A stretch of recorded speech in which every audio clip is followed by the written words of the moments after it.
Silakan Yang Berhormat Menteri Ekonomi 45 minit. Assalamualaikum warahmatullahi wabarakatuh. Salam sejahtera. Datuk Yang di-Pertua, Ahli Dewan yang mulia sekalian. Kajian separuh penggal Rancangan Malaysia ke-12 ataupun KSP RMK 12 yang dibentangkan oleh Yang Amat Berhormat Perdana Menteri umumnya telah diterima baik oleh seluruh rakyat Malaysia secara keseluruhannya.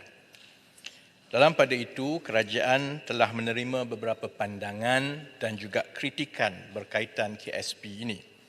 Saya ucapkan terima kasih kepada semua. Terlebih dahulu, saya ingin mengucapkan penghargaan kepada kesemua 151 ahli dewan yang telah menyertai perbahasan usul kajian separuh penggal ini. Terima kasih juga kepada kesemua Yang Berhormat Menteri dan timbalan-timbalan menteri yang telah selesai menggulung untuk kementerian masing-masing. Seramai 70 ahli yang berhormat telah berbahas perkara-perkara dasar yang menyentuh secara khusus bidang dan tanggungjawab saya yang merentasi 5 isu utama seperti yang berikut. Pertama, prestasi dan kedudukan ekonomi negara dan juga KSP RMK ke-12, soal peruntukan pembangunan, soal kemiskinan dan juga pembangunan wilayah. Datuk Yang di-Pertua, seramai 18 ahli yang berhormat telah menyentuh perkara-perkara mengenai kedudukan ekonomi negara, termasuklah soal prestasi, negara berpendapatan tinggi, pengukuhan kedudukan fiskal melalui pendekatan subsidi bersasar dan juga pengenalan pangkalan data utama ataupun padu. Saya ingin mulakan untuk menyatakan saya bersetuju dengan pandangan Titi Wangsa. Terima kasih Titi Wangsa. Bahawa apabila kita membicarakan prestasi ekonomi negara, kita wajarlah berlaku adil dengan membentangkan ke semua angka. Ia bukan soal siapa yang lebih hebat. Ia soal bagaimana kita sebagai sebuah negara menangani cabaran-cabaran dalaman dan global yang dihadapi ekonomi kita agar negara terus kekal berdaya saing dan limpahan ekonomi itu akan dapat dirasai oleh rakyat kebanyakan. Sebab itu, sementara ekonomi Malaysia berkembang pada kadar 2.9% pada suku kedua 2023, prestasi ini perlu dibaca bersama dengan pertumbuhan dari suku ke suku. Pada asas suku tahunan terlaras secara bermusim, ekonomi berkembang pada kadar yang lebih tinggi sebenarnya, iaitu 1.5% bagi suku kedua 2023 berbanding 0.9% pada suku tahun pertama 2023. Tetapi prestasi ekonomi juga sewajarnya dinilai secara menyeluruh dan pertumbuhan KDNK perlu dibaca juga dengan indikator-indikator ekonomi yang lain. Selain KDNK, indikator-indikator utama yang sering digunakan ialah jumlah perdagangan contohnya, pelaburan, kedudukan pasaran buruh, kemampanan fiskal kerajaan, kadar inflasi, pasaran buruh dan juga pendapatan rakyat. Kita juga perlu mengambil kira situasi ekonomi negara dari perspektif yang lebih panjang untuk memahami kedudukan sekarang yang dipengaruhi oleh faktor-faktor yang lepas serta bagaimana kita akan mengatasi legasi ekonomi itu untuk meletakkan ekonomi negara pada landasan yang betul untuk mencapai hasrat kita mewujudkan ekonomi yang mampan, sejahtera dan berpendapatan tinggi seperti yang digariskan di dalam KSP ini. Datuk Yang di-Pertua, Ahli Dewan, dalam tempoh rancangan Malaysia ke-11, iaitu 2016 hingga 2020, keluaran dalam negara kasar negara berkembang pada kadar purata 2.7% sahaja, kurang daripada sasaran asal. Ini disebabkan penguncupan ketara sebanyak 5.5% dalam tahun 2020 meskipun negara mencapai pertumbuhan yang lebih tinggi sebanyak 4.9% setahun dalam tempoh 4 tahun pertama RMK11. Pendapatan negara kasar PNK atau dengan izin Gross National Income Datuk Yang di-Pertua, PNK per kapita pula telah mencapai hanya RM42,500 ataupun $10,100 pada tahun 2020. Nilai ini adalah 20% lebih rendah dari ambang pendapatan atau dengan izin income threshold untuk negara kita mencapai status negara berpendapatan tinggi. Kita semua tahu bahawa ini angkara pandemik COVID-19. COVID-19 juga telah menjejaskan kedudukan kewangan negara.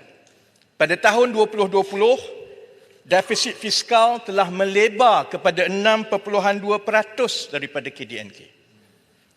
Jumlah hutang statutory kerajaan persekutuan telah mencecah 57.9% daripada KDNK dan terus naik 2021 dan 2022.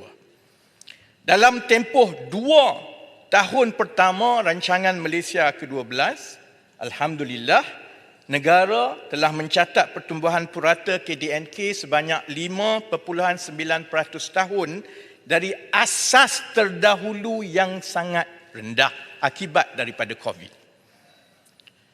Pun begitu, Datuk Yang di-Pertua, berkat usaha semua rakyat Malaysia, kita telah keluar dari igawan COVID-19 itu dan prestasi ekonomi semakin pulih dalam tahun 2023. Dalam tempoh separuh tahun pertama 2023, KDNK Malaysia telah mencatat peningkatan sebanyak 4.2%. Didukung oleh kegiatan swasta dan perdagangan yang lebih baik. Prestasi pasaran buruh juga semakin baik dengan kadar produktiviti yang lebih tinggi, iaitu 3.7% setahun bagi 2021 ke 2022, manakala pengangguran pula telah menurun kepada 3.5% pada suku kedua tahun 2023. Kadar inflasi bagi Julai 2023 telah menurun kepada hanya 2%, iaitu rekod terendah dalam tempoh 24 bulan. Datuk Yang di-Pertua, ahli-ahli Dewan yang mulia, di sebalik kejayaan-kejayaan ini, kita juga perlu menerima hakikat bahawa ekonomi kita mempunyai masalah-masalah struktur yang akan mengurangkan kemampuan kita untuk bersaing dalam keadaan ekonomi global yang sangat mencabar. Kita adalah sebuah negara dagang yang besar secara relatifnya. Geografi mungkin tidak besar, tetapi saiz perdagangan kita dengan dunia adalah besar.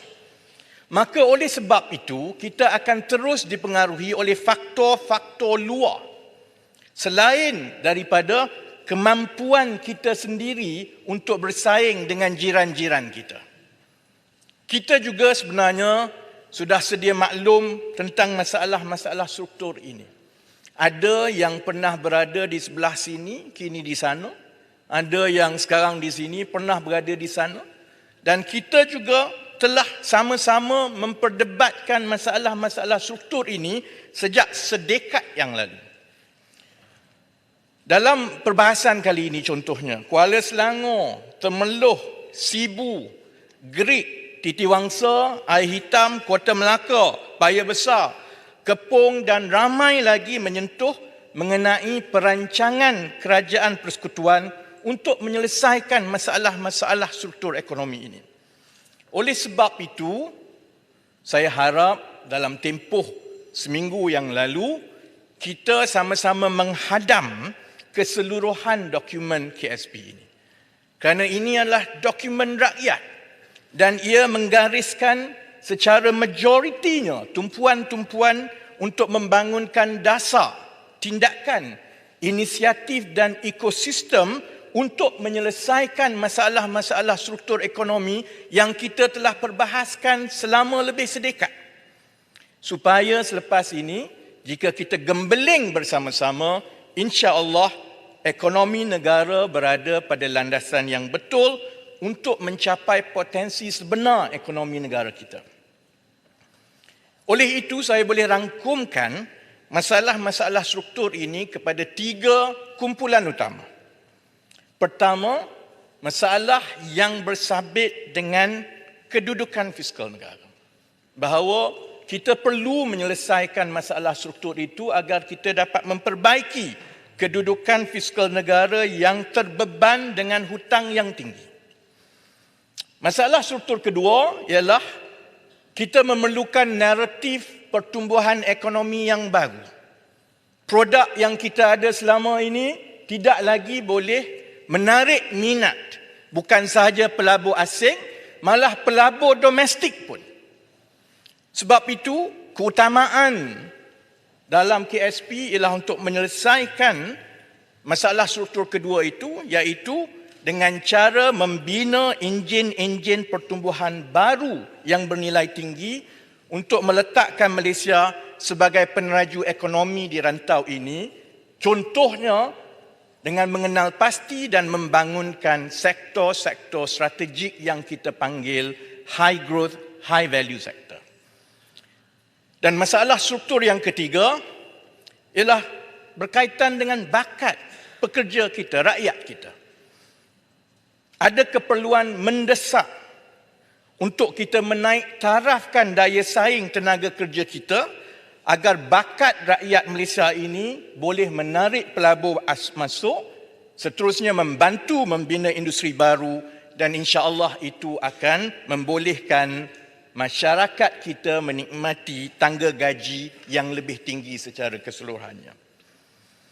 Sebab itu di dalam KSP yang telah dibentangkan, dibahaskan, saya mohon tumpuan kalaupun tidak ada kesempatan untuk berbahas dalam tempoh seminggu yang pendek ini, supaya masing-masing ahli Dewan Rakyat, baik yang kerajaan ataupun pembangkang, meneliti 17 anjakan-anjakan besar yang digariskan dan kita sama-sama cari peluang dan ruang untuk kita menyumbang.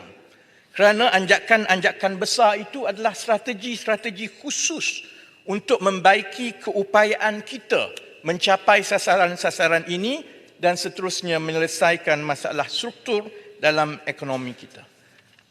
Ada celahan? Menteri, saya boleh speaker. Yang berhormat Menteri. Kapa dan kemudian Titiwangsa. Baik. Okey, terima kasih Menteri. Saya nak dapat pencerahan pada Menteri yang disebutkan hutang tadi, hutang negara kita.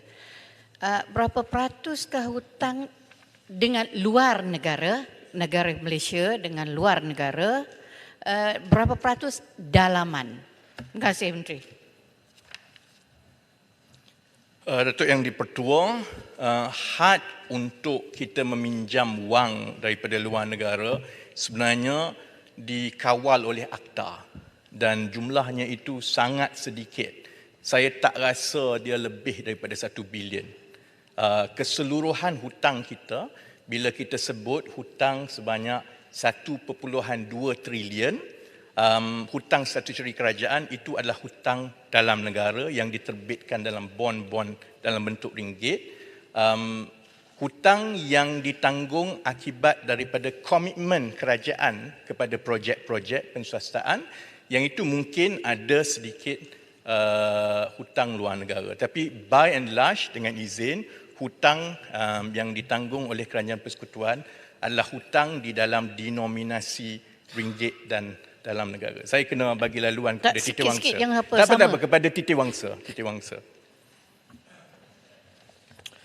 Berhormat Menteri, saya agak tertarik dari segi strategi yang Berhormat Menteri mengenai bagaimana kita nak mengubah ataupun reform kita punya structure ekonomi yang disebut. Dan saya bersetuju 3 strategi yang Berhormat Menteri sebut, soal fiscal policy, ekonomi baru, high growth, high value sector dan juga talent.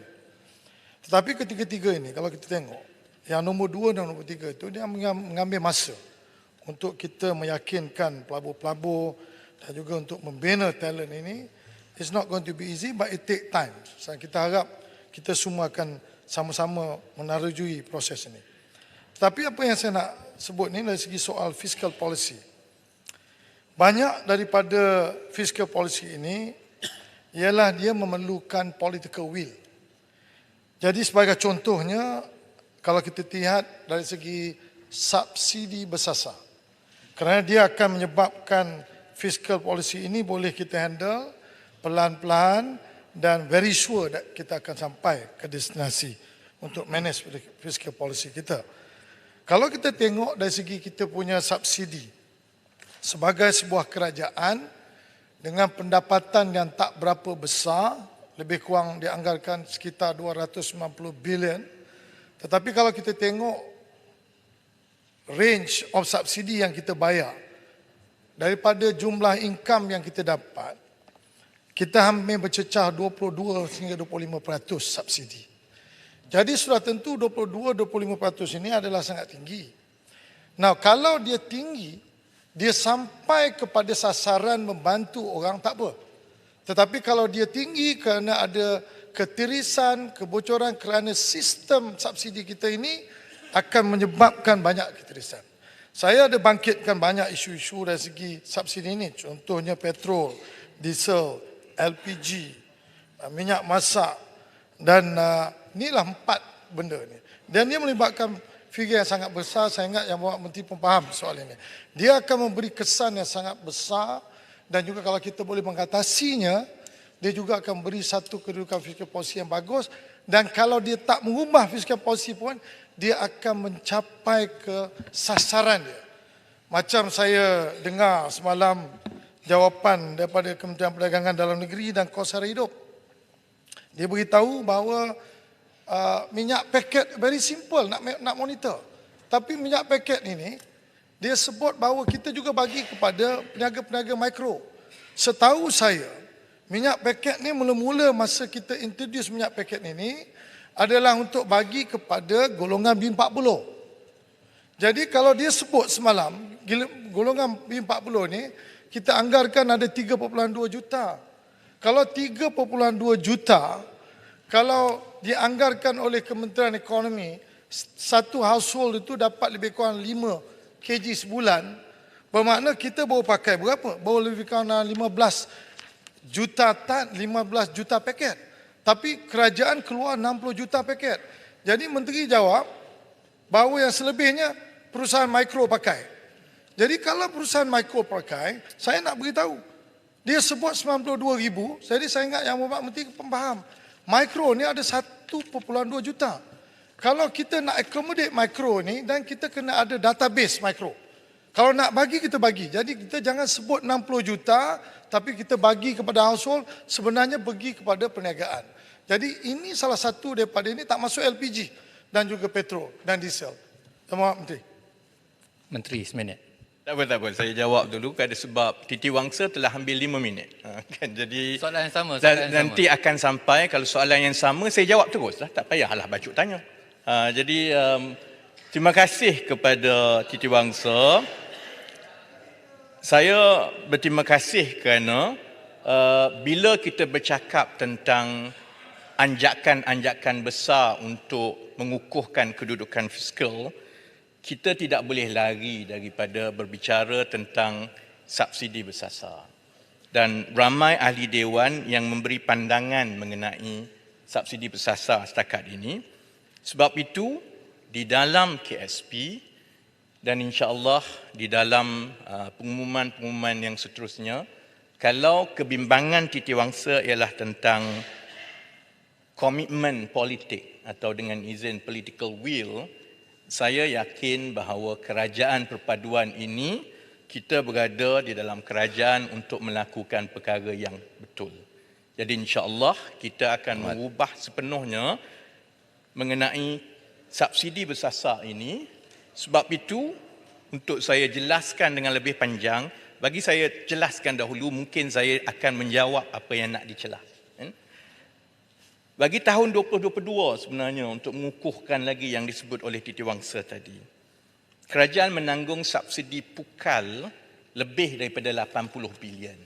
Ini hanya untuk RON 95, diesel, LPG dan elektrik. Dan pada hari ini, harga minyak mentah di dunia telah mencecah $95 setong. Dan dia akan mencecah $100 setong tidak lama lagi. Pada harga itu, maksudnya subsidi yang ditanggung oleh kerajaan boleh melepasi 100 bilion setahun kecuali kita mereformasikan sistem subsidi kita. Saya jawab sedikit, kemudian yang sabar dulu saya jawab sedikit. Saya boleh ingat beluran Kuala Selangor. Kemudian kalau ada masa hitam. Tapi bagi saya jawab sedikit. Kalau tidak dia tergantung. Sebab itu secara rasional kita semua sedar bahawa perbelanjaan ini lebih baik disasarkan kepada golongan yang benar-benar memerlukan. Agar lebih banyak peruntukan boleh digunakan untuk khidmat rakyat yang belanja dan juga untuk belanja-belanja pembangunan yang lain. Soalnya ialah apakah kaedah yang paling adil kepada rakyat untuk kita mengimbangi kesan makro yang lain seperti inflasi. Saya berterima kasih kepada semua ahli dewan yang memberi perhatian mengenai PADU, pengkalan data utama, iaitu mekanisme utama untuk menjayakan dasar subsidi bersasar kerajaan yang akan dilaksanakan. Untuk menjawab banyak persoalan mengenai mekanisme subsidi bersasar ini, kita perlu memahami pendekatan yang diambil melalui PADU. Untuk menentukan kumpulan sasar yang benar-benar layak dan mengurangkan dengan izin inclusion and exclusion errors, kerajaan telah mengambil inisiatif untuk membangunkan satu pangkalan data isi rumah yang bersepadu sebagai rujukan berpusat dalam membantu kerajaan membuat keputusan berasaskan data serta mengatasi isu data berada dalam keadaan bersendirian ataupun silo ini, ataupun dalam keadaan data-data kerajaan yang banyak beratus-ratus pangkalan data ini, dia tidak berhubung atau berbincang sesama sendiri ataupun dengan izin non-interoperable. PADU yang dijadualkan akan dilancarkan dalam bulan Januari 2024 akan mengintegrasikan data mikro dari pelbagai agensi kerajaan sebanyak 270 pangkalan data, agensi kerajaan, badan berkanun, termasuk juga syarikat-syarikat swasta, lembaga-lembaga zakat dan yang seumpamanya. Dan ini akan mewujudkan profil data semua individu dan isi rumah seluruh rakyat Malaysia. Yang Pak Menteri minta. Sabar dulu bagi saya habiskan pasal PADU, nanti saya akan. Pelaksanaan PADU dijangka akan meminimumkan pertindanan dari segi pengagihan bantuan dan subsidi oleh pelbagai agensi kerajaan. Dan berdasarkan daripada data daripada PADU ini, penentuan kumpulan sasar akan lebih tepat dan memenuhi objektif pelaksanaan sesuatu dasar. Kriteria dalam menentukan kumpulan sasar akan dilihat bukan sahaja hanya daripada aspek pendapatan seperti sebelum ini. Ia akan merujuk kepada aspek pendapatan, bilangan isi rumah, tanggungan, lokaliti, jarak ke tempat kerja, pemilikan aset seperti rumah, kenderaan dan tanah. Melalui kaedah ini, kerajaan tidak lagi menumpukan kepada kumpulan pendapatan tertentu seperti sebelum ini. B40, M40 tercicir. Bagi kepada bujang yang berkeluarga tercicir.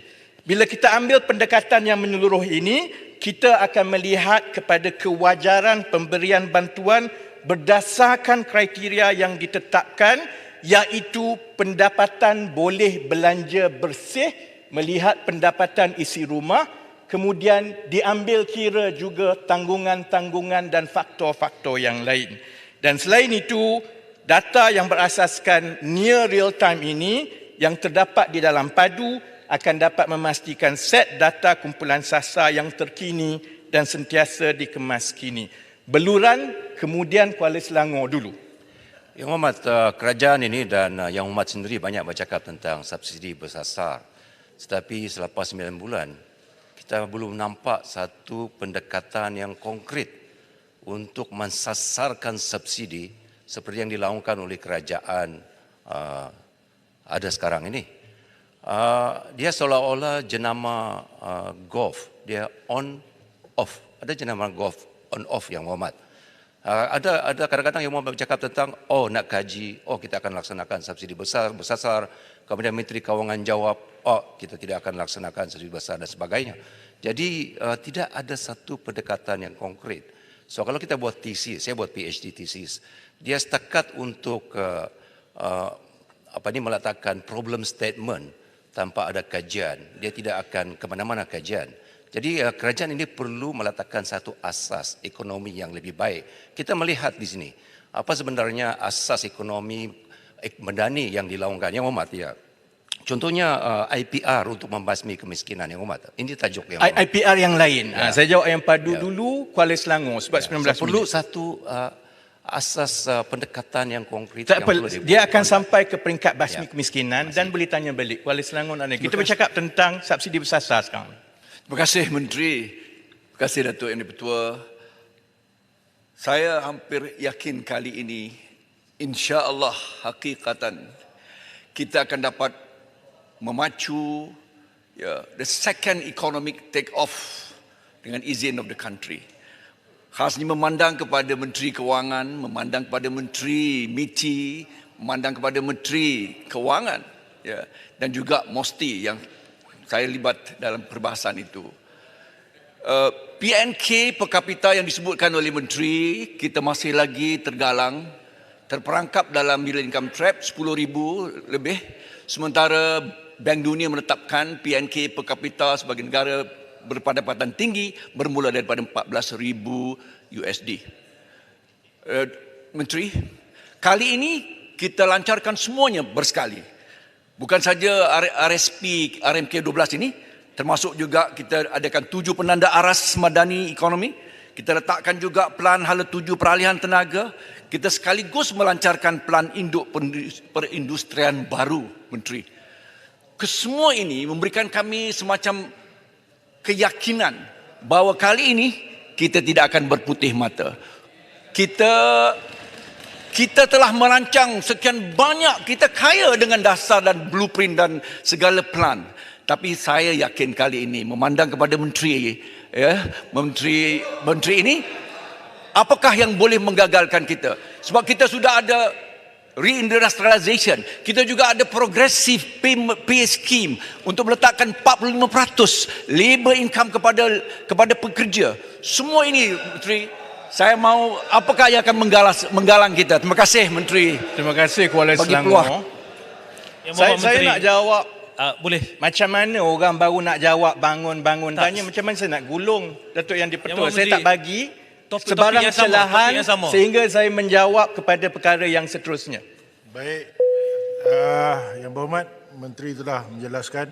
Saya invoke 37(1)B dan 37(2). Melainkan Menteri membenarkan Yang Berhormat bangun dan cakap.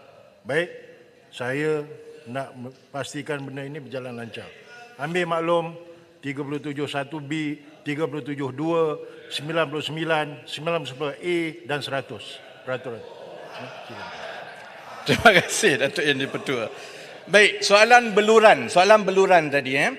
Beluran kata ini hanyalah rancangan demi rancangan tetapi tidak ada tindakan.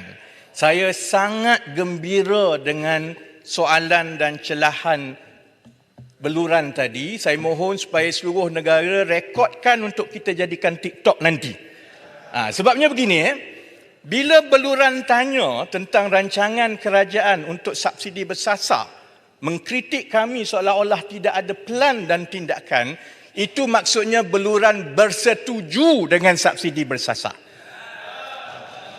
Jadi, kerajaan setakat ini telah pun berjaya menjalankan satu tugas yang sangat berat yang tidak pernah dibuat oleh pentadbiran-pentadbiran sebelum ini, iaitu membangunkan satu pangkalan data utama yang bersepadu.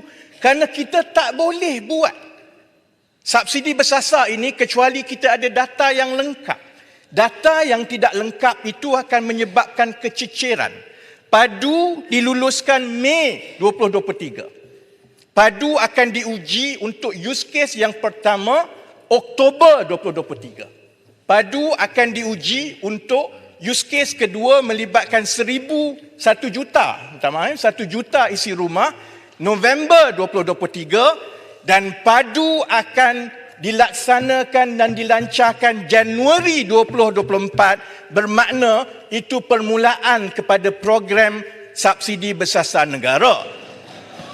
Jadi Januari 2024 Beluran dan Pembangkang sana, Oktober 2023 apabila Yang Amat Berhormat Perdana Menteri mengumumkan subsidi bersasar, saya nak tengok balik mana-mana pembangkang yang pusing balik tiba-tiba mengkritik program subsidi bersasar kerajaan, kerana sekarang ini Beluran on the record mendesak kerajaan supaya seolah-olah mempercepatkan lagi subsidi bersasar. Yang Amat, kita nak program itu dilaksanakan lebih cepat. Tadi yang dipertua dah imbuk macam-macam standing order yang tak bagi celahan sehingga saya habis berucap. Baik. Teruskan, Menteri. Pendang tak apa, saya nak jawab Kuala Selangor. Baik Kuala Selangor. Ni bagi tak bagi? Tak bagi. Baik Kuala Selangor, air hitam, tunggu jap. Perancangan ini kita telah lihat ada tanda-tanda awal kejayaannya. Contohnya, apabila kita meletakkan cita-cita yang tinggi mengenai prestasi dan kedudukan peralihan tenaga negara untuk menjadi ketua di rantau ini, kita boleh tengok saham syarikat-syarikat yang terbabit di dalam ekonomi hijau dia naik berterusan. Maksudnya ada reaksi daripada pelabur-pelabur. Sudah tentu pelabur akan melihat satu persatu. Kajian separuh penggal menggariskan perancangan makro keseluruhan. Kemudian kerajaan akan secara berterusan meluncurkan pula perancangan-perancangan di peringkat sektoral. Peralihan tenaga telah dibuat, industri telah dibuat, yang seterusnya berkaitan dengan ekonomi digital, insya-Allah Januari atau Februari 2024, dan ini akan berterusan. Jadi untuk menjawab soalan daripada Kuala Selangor, apa yang akan menggagalkannya? Kita yang akan menggagalkannya. Jadi sebab itu saya mohon, kita boleh berbeza pandangan dan sebagainya, tapi janganlah disebabkan perbezaan politik kita akan tergelincir sekali lagi untuk mencapai status negara berpendapatan tinggi. Yang sekarang ini kalau kita tumbuh pada kadar 5 ke 5.5% setiap tahun sehingga 2026, kita dijangka akan mencapai status negara berpendapatan tinggi di antara tahun 2026 hingga 2028. Jadi kita boleh berbeza, kita boleh berlawan pilihan raya, tapi kalau rancangan itu baik, kalau dasar itu contohnya pensasaran semula subsidi adalah penting untuk kemampanan fiskal negara, saya nak tengok pembangkang hari ini. Sama ada bila perkara ini dilancarkan, mereka akan mempolitikkan atau tidak. Kerana itu juga salah satu sebab kenapa program-program dan plan seperti ini boleh gagal walaupun diterima dengan baik. Baik Datuk Yang Ketua. Dengan cepat sebab saya ada 11 minit lebih saja lagi. Satu lagi anjakan besar. Pendang minta. Tak apalah, sila pendang. Saya kalau tengok pendang, saya cair. Terima kasih. Saya setuju. Tan Sri Yang di-Pertua, saya setuju dengan Menteri Ekonomi. Perancangan memang baik, saya tengok. Dan insya-Allah, kalau enforcement ataupun executionnya dengan izin berjalan seperti yang dirancang, adalah sangat kita menggalakkanlah. Jadi kita tengok sekarang ni, dalam kita menghadapi masalah ekonomi sekarang ini, saya nak tanya Menteri Ekonomi, bagaimana kita sekarang ini pernah disebut oleh audit negara, Jabatan Audit Negara, setahun perancangan kita dalam KSP ini pernah ada kebocoran 30 bilion setahun daripada the holistic of our budget. So, oleh sebab itu, kita nak tanya, adakah plan untuk kita nak kurangkan kebocoran, katalah 30 bilion, 50% from the 30 bilion kita boleh divert pergi ke untuk bantu orang-orang miskin sekarang ni. Kita tengok perancangan disebut tadi sangat baik. Sekarang ini gaji tidak meningkat, pendapatan isi rumah household ini semakin teruk. Padi tidak naik harga, getah tidak naik harga, orang motong ini B40 banyak di kawasan rural. Begitu juga kelapa sawit semakin ni. Jadi saya nak tanya, adakah kita ada plan untuk dalam KSP ini bagi kita nak meningkatkan perkara-perkara seperti kebocoran dan juga rasuah ini? Terima kasih pendang. Saya sambut baik sebenarnya. Saya tak boleh sahkan betul ke tidak 30 bilion yang bocor Tak dalam setahun. diumumkan oleh audit negara. Dalam setahun saya kena dalam setahun. Dalam setahun. Masa tu 2000. Dalam setahun 30 bilion. Ya, diumumkan oleh ketua audit negara. 30 bilion tu banyak belanjawan kerajaan setahun dulu-dulu. 2012 laporan Kebudi anggarkan. Itu mungkin sepanjang RMK 5 tahun kot. Bukan satu tahun. Setahun sebab okay. bila kita punya bajet 273 bilion per annum. Okay. Jadi kalau 30 bilion tu memang boleh diterima daripada bajet sebab bocor, commission, duit tepi jalan, atas jalan pada atas sampai ke bawah. Jadi calculate all this from top to bottom. Baik pendang. Baik. Terima kasih. Markup project. Ya, baik. Saya insya-Allah saya yakin kebocoran 30 bilion setahun ni takkan berlaku lagi lah. Sebab kalau berlaku 30 bilion setahun kita bankrupt. Tapi tak apa, saya terima baik cadangan daripada dan keresahan daripada pendang tadi kerana ia dikongsi bersama. Cuma ada dua elemen yang mempengaruhi ketirisan dan kos yang berlebihan. Satu yang melibatkan rasuah dan penyelewengan. Itu perkara-perkara yang kita perlu selesaikan melalui tata kelola, kita semua tahu. Tapi yang kita juga tumpu sekarang ialah untuk melihat tentang keberkesanan ataupun efisiensi, kecekapan pelaksanaan projek. Supaya kita nak pastikan bahawa projek itu dapat diluluskan cepat, dapat dilalui proses perolehan dengan cepat, dapat dibina tepat pada masanya.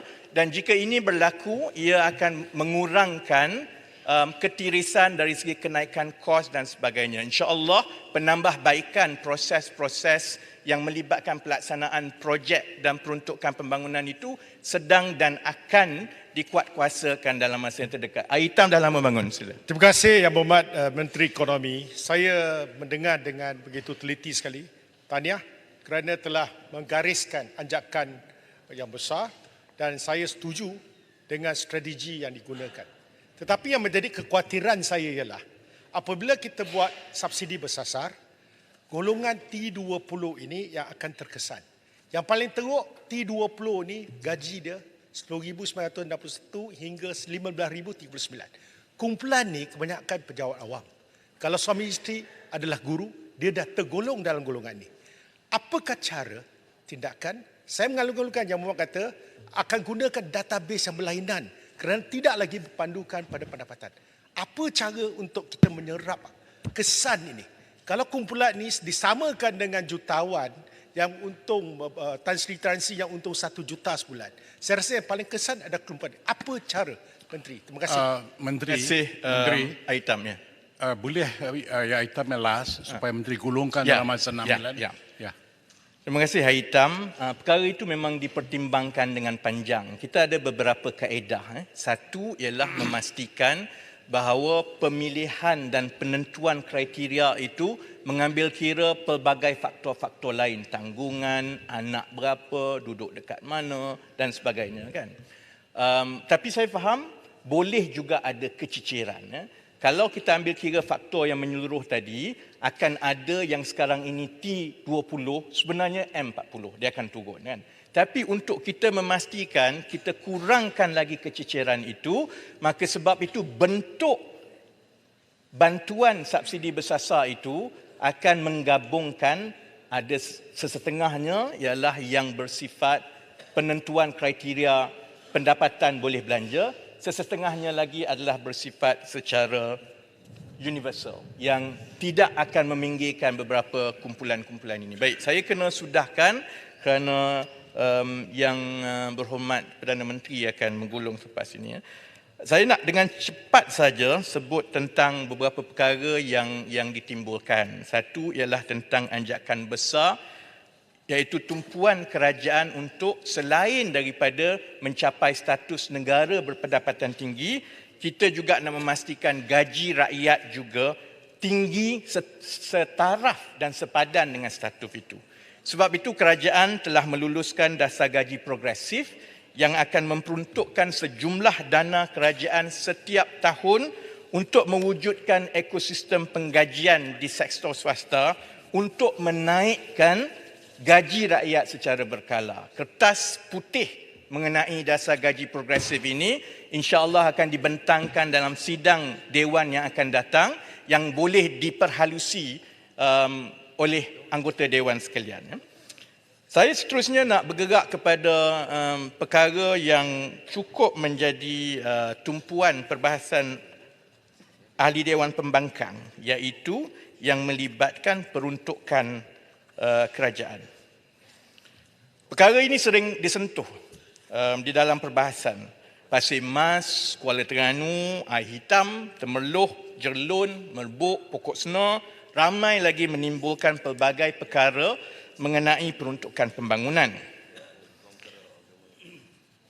Peruntukan DE ini diagihkan, DE, Development Expenditure, diagihkan untuk melaksanakan projek-projek yang diluluskan berdasarkan permohonan dan keperluan yang dikemukakan kepada kementerian dan bukannya daripada pihak negeri. Ini adalah peruntukan persekutuan disalurkan melalui agensi persekutuan. Tetapi sebelum mengemukakan permohonan projek oleh kementerian-kementerian ini kepada Kementerian Ekonomi, semua kementerian telah diminta supaya mengadakan perbincangan dan sesi libat urus dengan pihak-pihak berkepentingan di peringkat negeri supaya kita ada senarai keutamaan di peringkat perancangan kementerian dan juga ada senarai keutamaan di peringkat negeri. Oleh kerana peruntukan yang dapat disediakan adalah terhad dan pastinya tidak akan dapat menampung kesemua tuntutan kerajaan negeri, permohonan kerajaan negeri perlu disaring dan dinilai oleh kementerian terlebih dahulu. Dan saya juga ingin mengingatkan bahawa penggunaan peruntukan DE ini bagi melaksanakan projek-projek juga perlu merujuk kepada pembahagian kuasa dan tanggungjawab di antara kerajaan persekutuan, kerajaan negeri dan kerajaan tempatan sebagaimana yang dinyatakan di dalam jadual ke-9 Perlembagaan Persekutuan. Dalam jadual ini ada senarai persekutuan, senarai negeri, senarai bersama. Pun begitu, kerajaan persekutuan tidaklah begitu rigid dengan senarai-senarai ini, malah banyak peruntukan telah diluluskan bagi melaksanakan projek-projek di bawah senarai negeri. Mengenai pertanyaan Bacok tentang kuasa meluluskan projek dan peruntukan pembangunan, saya terkejut Bacok tak tahu. Kerana memang sejak dari dulu lagi kuasa itu diberikan kepada unit perancang ekonomi ataupun EPU. Sebelum ini, EPU memang diletakkan di bawah Jabatan Perdana Menteri, di bawah Perdana Menteri, dan apabila Kementerian Ekonomi ditubuhkan oleh pentadbiran ini, EPU telah bertukar menjadi Kementerian Ekonomi. Dan salah satu matlamat pemisahan ini ialah untuk mewujudkan satu suasana semak imbang supaya semua kuasa meluluskan perbelanjaan tidak hanya terletak di tangan Perdana Menteri yang kini juga adalah Menteri Kewangan. Bidang kuasa itu disenaraikan di bawah Perintah Kuasa Menteri ataupun MFO dan sebenarnya ada di dalam website laman kementerian masing-masing. Saya nak tutup kerana Perdana Menteri perlu menggulung tepat 4.30. Sekarang dah lepas 4.30 dah. Jadi saya nak mengambil kesempatan ini. Saya tahu banyak perkara-perkara yang ditimbulkan. Kita akan terus berbincang. Kalau ada soalan-soalan yang khusus boleh dihantar terus kepada saya. Saya ingin mengambil kesempatan ini untuk mengucapkan terima kasih kepada semua yang terlibat daripada Kementerian Ekonomi, daripada kementerian-kementerian yang terlibat menyediakan KSP ini, kepada ahli-ahli Dewan yang telah pun turut sama terlibat di dalam perbahasan, kepada semua anggota Dewan dan juga kaki tangan Dewan yang membantu sepanjang perbahasan ini. Akhir sekali Arau, dah akhir dah. Tak boleh dah, 20 saat. Setengah minit. Akhir sekali, penghargaan saya adalah kepada seluruh rakyat Malaysia yang mengambil tahu dan mengikuti perbincangan mengenai KSP RMK 12 ini di dalam dan di luar Dewan. Setengah minit. Sementara kita akan Saya bukan sering tanya soalan. didendangkan dengan hiburan-hiburan politik, Arau tengah nak buat satu. Saya yakin Malaysia akan berjaya mencapai martabat dan kesejahteraan yang lebih tinggi Paling jahat. Tak, apabila lebih ramai Tarik balik rakyat perkataan Malaysia hiburan. memberi tumpuan Tarik balik kepada perkataan hiburan. 36 orang. Tak. Awak kata orang pergi makan di kedai. Arau, saya nak jawab. Speaker, saya nak jawab. Arau, saya mengikut panduan yang dibuat oleh Menteri Besar Kedah. Bila saya kata hiburan-hiburan politik yang cuba dibuat oleh Arau, saya memang sentiasa terhibur dengan Arau. Saya ikhlas. Dan itu bukan satu perkara yang tak baik kerana seperti yang disebut oleh Menteri Besar Kedah, itu pujian bila dia sebut perkara-perkara yang menyinggung sebelah sana. Terima kasih Arau. Saya ingin bertanya, Saya nak tutup. minta Menteri Formula tarik balik perkara tu. Saya tak tanya elok, bukan saya nak bergaduh. Sekarang kalau mau bergaduh, no problem. Pilih untuk bergaduh. Saya baik dengan PMX. PMX, tolong bagi teguran. Dia ada niat nak jatuhkan PMX. Kita sangat terhibur. Terhibur. busuk. Hati busuk. PMX, orang lain jangan takut. Yang ni seorang kena jaga. Kita- niat jahat. Kita Tarik bincang. Baik, Menteri. Ya. Please. Arau, Baik, please. kita duduk Arau. I am serious now. Please. Baik, jadi saya nak tutup begini. Saya yakin Malaysia akan berjaya mencapai martabat dan kesejahteraan yang lebih tinggi apabila lebih ramai rakyat Malaysia memberi tumpuan kepada usaha-usaha positif mengangkat kedudukan negara dan mengabaikan rasa tidak selesa hasil kerja mereka yang mempertikaikan segala-galanya. Dek kerengga-kerengga yang tak henti-henti mengerebuni pokok yang sedang subur. Terima kasih. Dulu macam tu lah, apa jadi pembangkang. Assalamualaikum warahmatullahi wabarakatuh. Pembalas rupa tu juga. Baik, terima kasih Menteri. Marang dengar, marang